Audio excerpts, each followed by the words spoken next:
کے لیے، اس قوم کے مستقبل کے لیے، اس قوم کی فکر کے لیے، اس قوم کے روشن اور تابندہ مستقبل کے لیے، اس قوم پر مسلط ہونے والے کفر کے بادلوں کو روکنے کے لیے، اس قوم کے آنے والے مستقبل کو تاریک کرنے والے پنجوں سے نجات دلانے کے لیے حق نواز نے محنت کی ہے۔ میں کیوں نہ کہوں حق نواز تجھے رب نے انعام دیا ہے، تجھ پر رب نے احسان کیا ہے۔ اتنی بڑی ڈیوٹی جو رب بادشاہوں کو دیتے ہیں، وہ ڈیوٹی رب نے حق نواز کو عطا کی۔ اصحابی کا نجوم فبیہی مقتدیتم اہتدیتم او کما قال صدق اللہ و صدق رسولہ النبی الکریم۔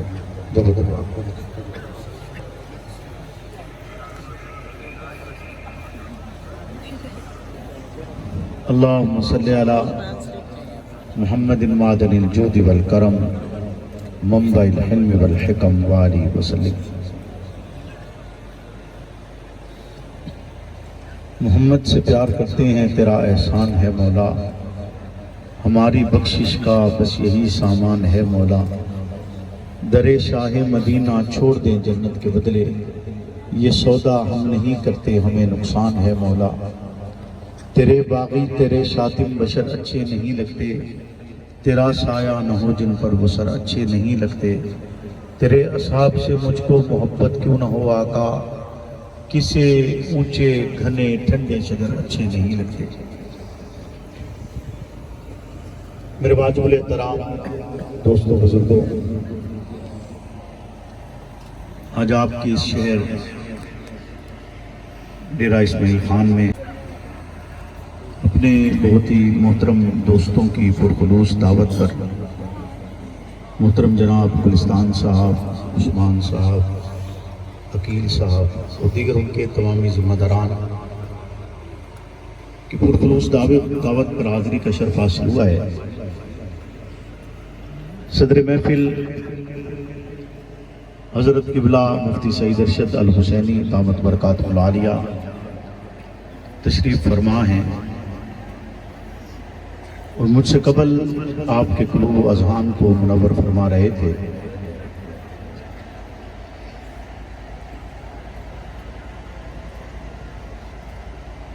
میں نے آج جب یہاں آپ کے پاس آیا تو میں نے کوئی عنوان سوچا ہوا تھا، کیونکہ مجھے آج کی اس کانفرنس کا اس لمحے تک عنوان جو ہے وہ معلوم نہیں تھا۔ جب یہاں آیا تو مجھے گلستان صاحب نے کہا کہ ہماری کانفرنس کا عنوان ہے فکر امیر عظیمت، اور آپ نے صرف امیر عظیمت پر بولنا ہے۔ چونکہ میں جو کچھ سوچ کر آیا تھا، اب ظاہر سی بات ہے اس سے ایک الگ گفتگو آپ سے کرنی ہے۔ کوشش کروں گا کہ آپ کے عنوان کے مطابق آپ سے گفتگو کر سکوں۔ عنوان یہ بہت وسیع ہے، اس مختصر سی مدت میں اس عنوان کو بیان کرنا مشکل ہے۔ جیسا کہ میں نے ایک جملہ کہا کہ حضرت قبلہ مفتی صاحب آپ کے قلوب و اذہان کو منور فرما رہے ہیں۔ آپ نے اس جملے پر غور کیا؟ جی نہیں؟ تو سارے سریکی سمجھ دیو، پشتو سمجھ دیو، سمجھ دے کے جی سریکی سارے سریکی، پشتو کوئی نہیں بیٹا، پٹھان کوئی نہیں، کوئی سریکی سمجھ دے۔ بھائی جتنے افراد بیٹھے ہیں سارے اردو سمجھتے ہو؟ ہاتھ کھڑا کر کے بتاؤ اگر اردو سمجھتے ہو۔ جی سمجھیں لے ہونا نال سریکی بھی سمجھیں لے ہونا، سوال مشکل کہنے امید ہے تو بہت ساری گلا سمجھ چاہ ویسے۔ میں ابھی پچھلے دنوں حضرت ایک ٹیکسلا کا ایک علاقہ ہے، اس میں مخصوص علاقے میں زیادہ آبادی پختونوں کی ہے، تو مجھے ان سے گفتگو کا موقع ملا۔ اب میں نے جب تقریر کا عنوان باندھا تو بہت سارے لوگ جو ہمارے بیٹھے ہوئے تھے، یعنی اردو بولنے والے، تو انہوں نے کہا جی آج پٹھانوں کو شاید کوئی بات سمجھ میں نہ آئے، وہ جتنا سخت موضوع باندھ دیے، تو لیکن الحمدللہ پٹھانا نے بھی سمجھایا تو انہوں نے سمجھ آئی ہے، تو امید میں نے بتانوں بھی آ جا ایسے ہی ہے تھوڑا، چونکہ جب میں آپ کے یہاں پہلے آیا تھا ایک پروگرام پر، تو وہ پروگرام چونکہ ایک عنوان کے تحت تھا، امام الصحابہ کے عنوان سے، اور اس کے درمیان اور آج کے پروگرام کے درمیان ایک لمبا گیپ ہے، تو یقیناً میں اور آپ ایک دوسرے کے مزاج آشنا نہیں رہے۔ میں کوشش کروں گا کہ میں اس گفتگو کے آخر تک یا آپ جیسے ہو جاؤں یا آپ میرے جیسے، کوشش کر لیں، پکی بات ہے، وعدہ کرتے ہیں۔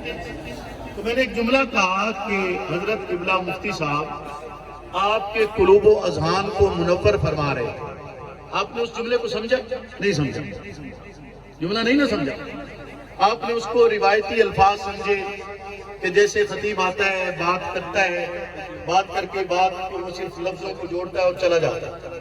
بھائی حق نماز دا گھرانہ روایتی گلنا نہیں کرتا، حق نمازی کہتے ہی سے ہیں کہ روایت سے ہٹ کر بات کی، حق نمازی کہتے ہی سے ہیں کہ روایت سے ہٹ کر بات کی جائے۔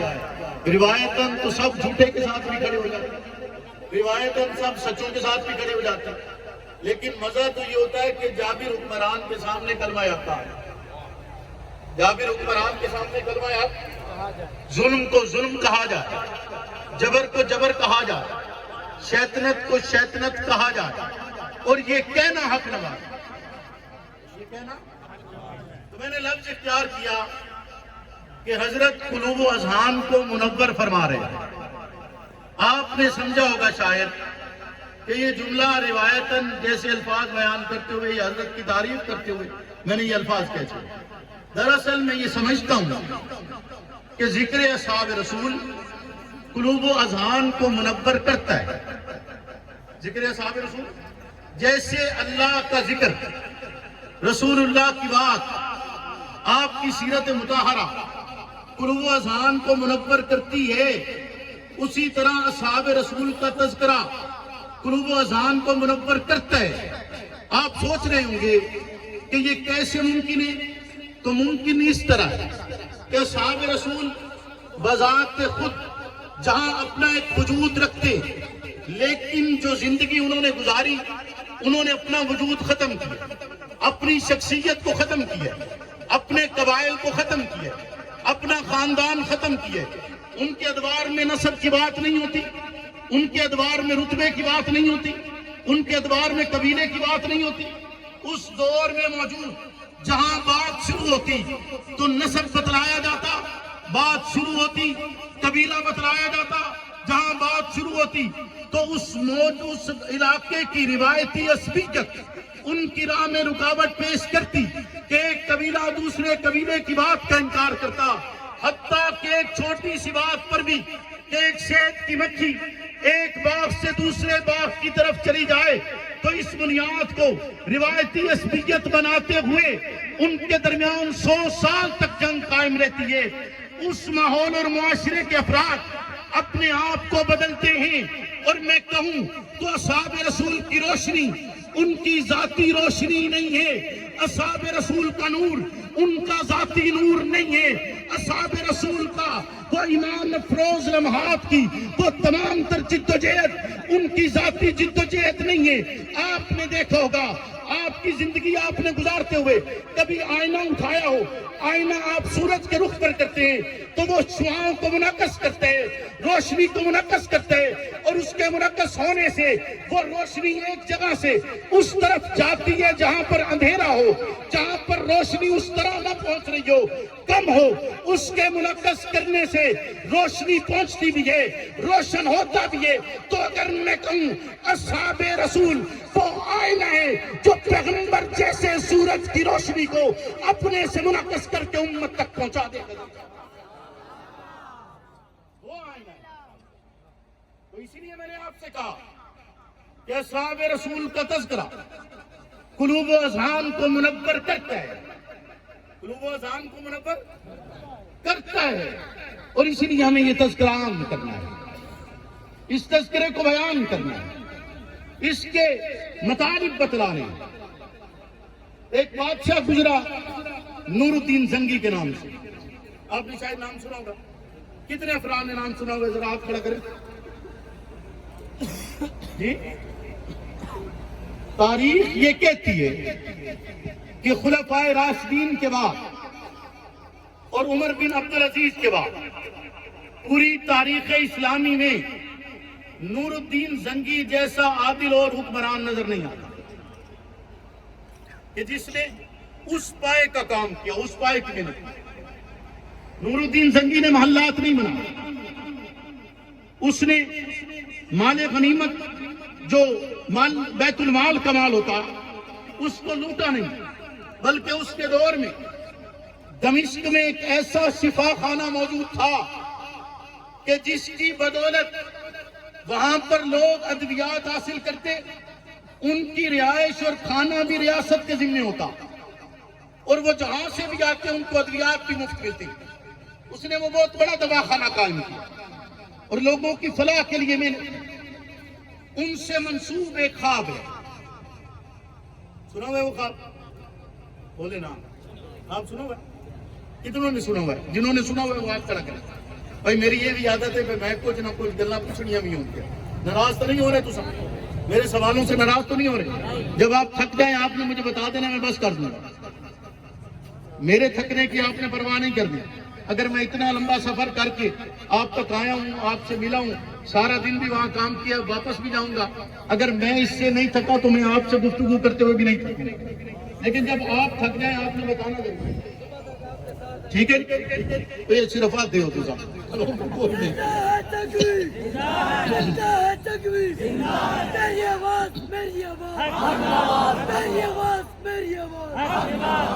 نور الدین زنگی کا وہ خواب، جب میں نے اس خواب کو پڑھا تو یقین مانے ایک دفعہ میں اپنی ذات کے اعتبار سے آپ کو بات کروں تو میں ایک دفعہ دہل گیا کہ یار اتنا بڑا انعام، کہ اس دور میں سلجوقی سلطنت موجود، اس دور کے اندر اور دیگر سلاطین موجود، اور اس دور میں خلیفہ بھی موجود، اس کے باوجود خواب آتا ہے نور الدین کو، اور نور الدین جسے عادل کے لقب سے پکارا جاتا ہے اس کو خواب آتا ہے کہ تمہاری ایک ذمہ داری ہے اور ڈیوٹی لگی ہے، اور وہ دمشق سے سفر کرتے ہوئے مدینہ طیبہ تک جاتا ہے اور ایک حصار باندھتا ہے، چھت ڈالتا ہے روضہ رسول پر، اور اس کے گرد دیواریں کھڑی کرتا ہے، جیسا کہ بتلایا گیا کہ واقعے کے مطابق کہ وہاں پر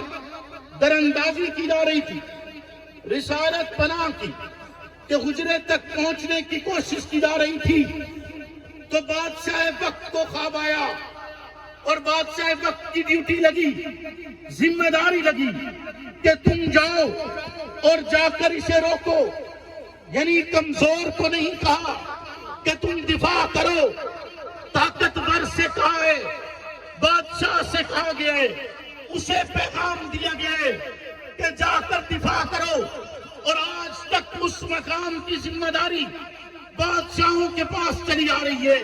دولت اور اختیار کو ایک طرف رکھیے، آج بھی سعودی عربیہ کا حکمران خود کو عزت کے ساتھ، شرف کے ساتھ خادم الحرمین شریفین کے الفاظ سے پکارتا ہے، کیونکہ وہ سمجھتے ہیں اس در کی خدمت گزاری اس کائنات کا سب سے بڑا اعزاز ہے، بادشاہت سے بڑا اعزاز ہے، اور جسے یہ نصیب ہو جائے تو اس کائنات کا عظیم ترین فرد ہے۔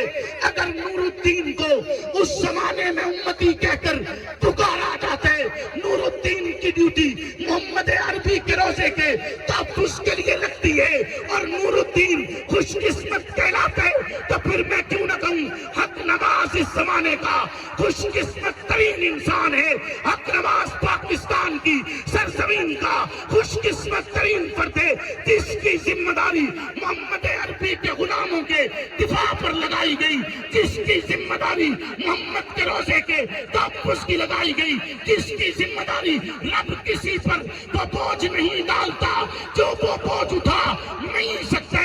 حق نواز کو جنگ کی گلیوں میں گھسیٹا گیا، اس نے تب بھی ابو بکر کی صداقت کا علم بلند رکھے، اس کو گلی کوچوں میں مارا گیا، اسے گھاٹیوں میں معصور کیا گیا، اسے تکالیف کی انتہا کی گئی ہے، اس حد تک اس پر ظلم اور تشدد کیا گیا جتنا کوئی انسان تصور کر سکتے، لیکن حق نواز تمام تر تکالیف کو برداشت کرتے ہوئے بھی آپ کے لیے، اس قوم کے مستقبل کے لیے، اس قوم کی فکر کے لیے، اس قوم کے روشن اور تابندہ مستقبل کے لیے، اس قوم پر مسلط ہونے والے کفر کے بادلوں کو روکنے کے لیے، اس قوم کے آنے والے مستقبل کو تاریک کرنے والے پنجوں سے نجات دلانے کے لیے حق نواز نے محنت کی ہے۔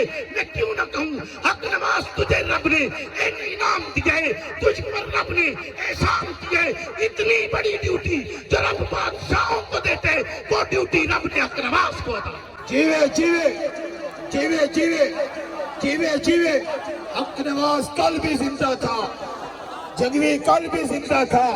نعرہ تکبیر، تیری عظمت کو سلام ہے، سلام ہے، تیری عظمت کو سلام ہے، سلام ہے۔ ایسا ہے کہ نہیں ہے؟ بولیے نا۔ نور الدین کو سعادت ملے، اعزاز ہے، حق نواز کو ملے اعزاز نہیں ہے؟ بولیے نا۔ حق نواز کو ملے اعزاز نہیں ہے؟ کیا حق نواز نے روزہ رسول کا دفاع نہیں کیا؟ بولیے نا۔ روزہ رسول کا دفاع نہیں کیا؟ بتلایا نہیں کہ ایسی بھی قوم ہے جو اس روزے کا احترام نہیں کرتی؟ بولیے نا۔ ایسی بھی قوم ہے جو اس روزے کا احترام، اگر کوئی دراندازی کرنے لگے، تو روایت کے مطابق آقا نور الدین کے خواب میں آ جائیں۔ توجہ ہے بات کی طرف؟ روایت کے مطابق آقا نور الدین کے خواب میں آئے کہ میرے حجرے میں کسی کو داخل مت ہونے دینا۔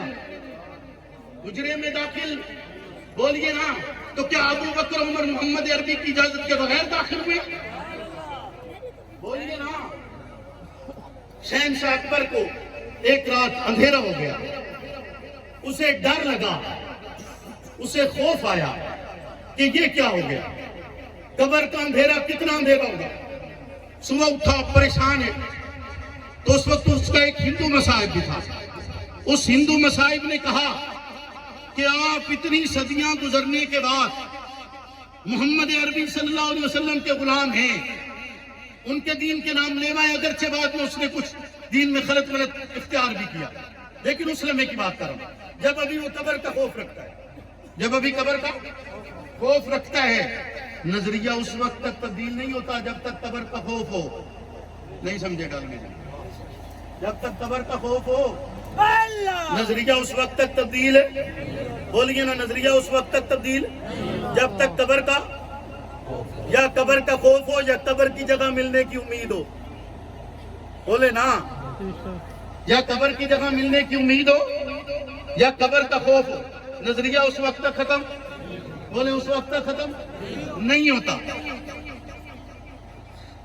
خیر بات اور طرف چلی گئی جی۔ اس سے پہلے آپ کو کیا کہنا جا رہا تھا جی؟ ہاں، شہنشاہ اکبر کا اندھیرا ہو گیا، صبح اٹھا، اب اس کے ہندو مصاحب نے اسے کہا کہ آپ کے پیغمبر صرف 63 برس اس زمین کے اوپر رہے، سارا زمانہ روشن ہو گیا، سارا زمانہ روشن ہو گیا، اور آج تک دین ہے، قیامت تک رہے گا۔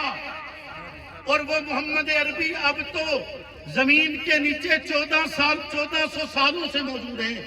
زمین کتنی روشن ہوگی، زمین کتنی روشن ہو گئی ہوگی اگر آج صرف چند افراد سے محبت رکھنے کی بدولت